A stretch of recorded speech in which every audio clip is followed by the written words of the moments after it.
Hello everyone. Here I'm discussing one of the most important chapter of microeconomics, that is producer equilibrium. दो words का combination है producer plus equilibrium. पहले आपको पता होना चाहिए प्रोड्यूसर कौन होता है. प्रोड्यूसर एक फर्म और पर्सन जो गुड्स एंड सर्विसेज को प्रोड्यूस करता है फॉर कंज्यूमर सेटिस्फेक्शन और फॉर अर्निंग मैक्सिमम प्रॉफिट्स. एक ऐसा बंदा जो कंज्यूमर को गुड्स एंड सर्विसेज की फैसिलिटी देता है, सर्विस देता है, इसलिए हम इसको एजेंट भी बोलते हैं, इकोनॉमिक एजेंट. मेन टारगेट क्या होगा इसका? प्रॉफिट्स को अर्न करना. याद रखना, इस चैप्टर को आपने प्रोड्यूसर के पॉइंट ऑफ व्यू से सोचना है, कंज्यूमर के पॉइंट ऑफ व्यू से नहीं. अब प्रोड्यूसर इक्विलिब्रियम क्या होगा? इक्विलिब्रियम क्या होता है? वो सिचुएशन जब आपकी रेवेन्यू आपकी कॉस्ट के बराबर हो जाए. रेवेन्यू कॉस्ट के बराबर हो जाए, उस पोजीशन को हम क्या बोलेंगे? इक्विलिब्रियम. ठीक है. और वहां पे उसके प्रॉफिट्स क्या होंगे? प्रोड्यूसर के मैक्सिमम. इसलिए प्रोड्यूसर कभी भी ये सिचुएशन छोड़नी नहीं चाहेगा. क्लियर? समझ आ गया क्या है? Producer equilibrium means where revenue equal to cost and there is no tendency of the producer to move away from this situation because he is earning maximum profits. वो क्या अर्न कर रहा है? मैक्सिमम प्रॉफिट अर्न कर रहा है और वो इस पोजीशन से दूर नहीं जाना चाहता. अब प्रॉफिट कैसे निकालते हैं? TR minus TC. रेवेन्यू में से कॉस्ट को माइनस कर दो. मैंने आपको कॉस्ट चैप्टर में भी बताया था, जब हम कॉस्ट बोलते हैं ना, उसमें प्रॉफिट मार्जिन एडेड होता है. ठीक है. इसलिए हम जब उसको रेवेन्यू से कंपेयर करेंगे ना, तो प्रॉफिट एक डिफरेंस निकलता ही निकलता है, जिसे हम प्रॉफिट बोलते हैं. टीआर इक्वल टू टीसी, तो मैं बोल रही हूं कि रेवेन्यू कॉस्ट के बराबर है तो इक्विलिब्रियम है. इसका मतलब ये है कि जो ये कॉस्ट है इसमें उसका मार्जिन एडेड है. क्लियर? अब प्रॉफिट को ना हम तीन एस्पेक्ट से पढ़ते हैं: सुपर नॉर्मल, नॉर्मल और लॉसेस. ठीक है. सुपर नॉर्मल कब होंगे? जब आपकी टोटल रेवेन्यू आपकी टोटल कॉस्ट से ज्यादा होगी या एवरेज उससे ज्यादा होगी. इसको इकोनॉमिक प्रॉफिट भी बोलते हैं. ठीक है. टीसी में क्या इंक्लूड होगी? Explicit cost. जब भी आप अकाउंटिंग प्रॉफिट्स निकालोगे, ठीक है, then TR minus TC equal to accounting profits बोलते हैं. जब इकोनॉमिक्स के पॉइंट ऑफ व्यू से पढ़ोगे, एक्सप्लिसिट और इम्प्लिसिट दोनों इंक्लूड करोगे कॉस्ट में. ठीक है. ये इंपॉर्टेंट है, ध्यान से. जब भी आप सुपर नॉर्मल निकालोगे टीसी में, अकाउंट्स की जब अकाउंटिंग प्रॉफिट निकलेंगे तो एक्सप्लिसिट कॉस्ट यानी कि फिगर्स में, रियल फिगर्स में, तो वो अकाउंटिंग होगा. जब थ्योरेटिकल में निकालोगे, एक्सप्लिसिट और इम्प्लिसिट दोनों आएंगी, क्योंकि इम्प्लिसिट तो होती है अपने फैक्टर्स की कॉस्ट, ये नॉन कैश आइटम होती है. ठीक है. इकोनॉमिक वे में आप दोनों लोगे, पर अकाउंटिंग वे में आप सिर्फ एक्सप्लिसिट लोगे. क्लियर? नेक्स्ट है नॉर्मल प्रॉफिट्स. ये नॉर्मल प्रॉफिट क्या होते हैं? मिनिमम प्रॉफिट्स होते हैं जब आपकी रेवेन्यू आपकी कॉस्ट के बराबर होती है. ठीक है. ये मिनिमम प्रॉफिट है जो प्रोड्यूसर एक्सपेक्ट करता है कि उसने मनी बिजनेस में इन्वेस्ट कर रखी है, तो वो क्या अर्न करना चाहता है, that is normal profit. Clear? ठीक है. जो भी आप यहाँ पे रेवेन्यू लेंगे उसमें कॉस्ट प्लस प्रॉफिट ऐड होगा. याद रखना, कॉस्ट में प्रॉफिट ऐड होता है. ठीक है. लॉसेस कब होंगे? जब आपकी रेवेन्यू कम हो जाएगी. क्लियर? अब देखो, चैप्टर का नाम है प्रोड्यूसर इक्विलिब्रियम. कुछ कंडीशंस होगी कि प्रोड्यूसर कब इक्विलिब्रियम में आएगा. ठीक है. वो मैक्सिमम प्रॉफिट चाहता है, इसी पोजीशन में रहना चाहता है, लॉसेस को कम करेगा, उसकी एक्स्ट्रा अर्निंग उसकी एक्स्ट्रा कॉस्ट की इक्वल होनी चाहिए. ठीक है. एमसी एमआर को बिलो से काटेगी या एमसी राइज होनी चाहिए जब ये दोनों इंक्रीज हो. जब ये कंडीशन सेटिस्फाइड हो जाएंगी तो कंज्यूमर किस में आ जाएगा? इक्विलिब्रियम में. ठीक है. बेसिक आप ये दो, आप ये करो, ये वाली एमआर इक्वल टू एमसी और MC cuts MR from below और एमसी शुड बी राइजिंग. ये दो मेन कंडीशंस है. ये दोनों एमआर एमसी की अप्रोच की कंडीशन है. ठीक है. बेसिक आपके दो मेथड होते हैं, TR TC approach, MR MC approach. पर आपके सिलेबस में सिर्फ आपके सिलेबस में एक ही है, एमआर एमसी अप्रोच. ठीक है. इसी ये एमआर एमसी अप्रोच क्या है? एमआर का मतलब होता है एडिशनल रेवेन्यू, एमसी का मतलब होता है एडिशनल टू टोटल कॉस्ट. ठीक है. एडिशन टू टोटल रेवेन्यू, इसे हम एमआर एमसी अप्रोच कहते हैं. याद रखना, लास्ट रेवेन्यू चैप्टर में इनके मीनिंग है. कॉस्ट में एमसी का है, एमआर रेवेन्यू में है. अब याद रखो इस कंडीशन के अंडर दो कंडीशंस है, इस अप्रोच के अंडर दो कंडीशंस है, M R equal to M C, दोनों बराबर होने चाहिए। मैंने पहले भी बताया जो ये कॉस्ट है उसमें प्रॉफिट एडेड होगा। एम सी एम आर को हमेशा बिलो से काटेगी, ठीक है, एम आर को बिलो से काटेगी और M C should be rising. अगर आपकी कॉस्ट राइज कर रही है इट मींस आपकी अर्निंग भी राइज करेगी। Clear? M R equal to M C को कैसे एक्सप्लेन करोगे? याद रखना इसको हम प्राइस रिमेन कांस्टेंट के अंडर लेते हैं। इसमें प्राइस क्या रहता है, क्योंकि आपके सिलेबस में परफेक्ट कंपटीशन है, परफेक्ट कंपटीशन में प्राइस क्या रहता है? कांस्टेंट। उसी पॉइंट ऑफ व्यू से आप सारे चैप्टर लर्न करोगे। एमआर क्या होती है? Addition to total revenue.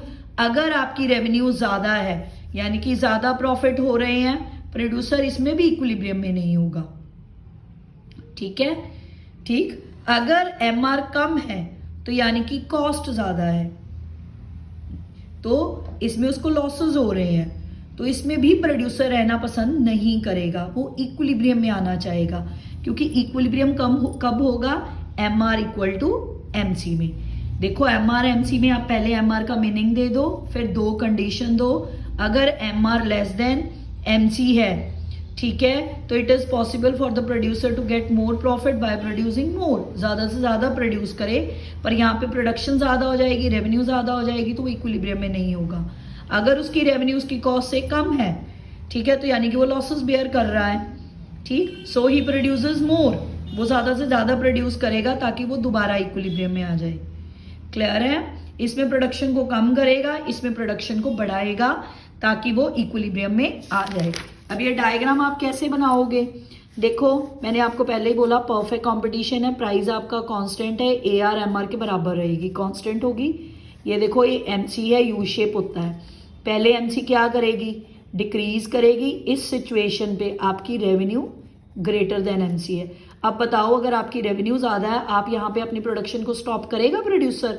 नहीं करेगा, क्योंकि उसे अभी फर्दर प्रोस्पेक्ट्स दिख रहे हैं, इसलिए वो आगे जाएगा जाएगा यहां तक जाएगा।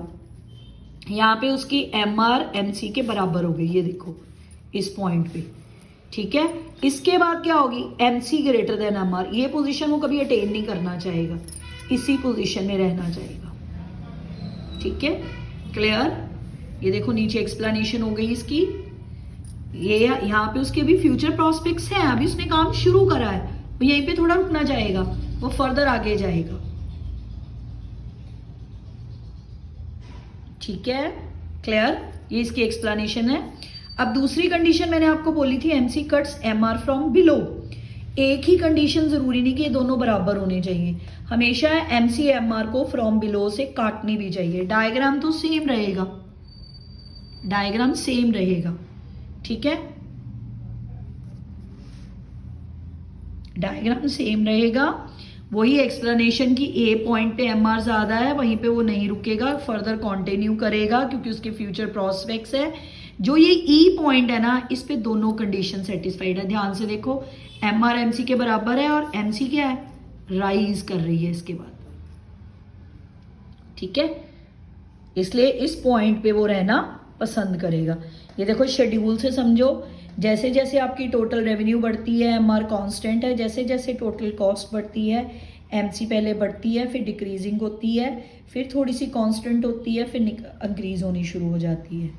ये प्रॉफिट निकाला है टीआर में से टीसी को माइनस करके। क्लियर? तो यहाँ पे वो इक्विलिब्रियम भी होगा,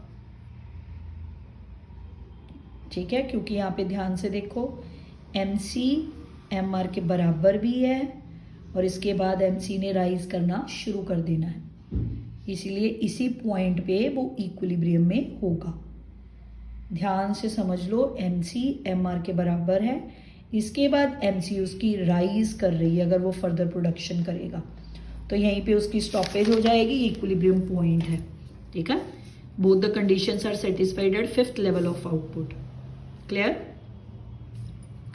अब देखो एक क्वेश्चन बनता है कि एमआरएमसी अप्रोच, अगर क्वेश्चन आ जाए कि प्रोड्यूसर इक्विलिब्रियम, ये तो मैंने अभी आपको समझा दिया। इफ प्रोड्यूसर ये वाली कंडीशन आ जाए, ठीक है, इसमें आप फर्स्ट कंडीशन विद डायग्राम समझा देना। इस producer in equilibrium where MR equal to MC, MR MC approach लिखोगे, फर्स्ट कंडीशन पूरी तरह एक्सप्लेन करना विद डायग्राम। क्लियर? अगर आ जाए Y M C should be rising at the point of equilibrium और equilibrium never struck in the situation of falling M C, इसमें आप सेकेंड कंडीशन लिखोगे M R M C approach की। ठीक है, अब इससे एक इंपॉर्टेंट क्वेश्चन और है, what happens to the firm if new firms enter in the industry and existing firm can't leave the industry, or what happens to the firm equilibrium in short period।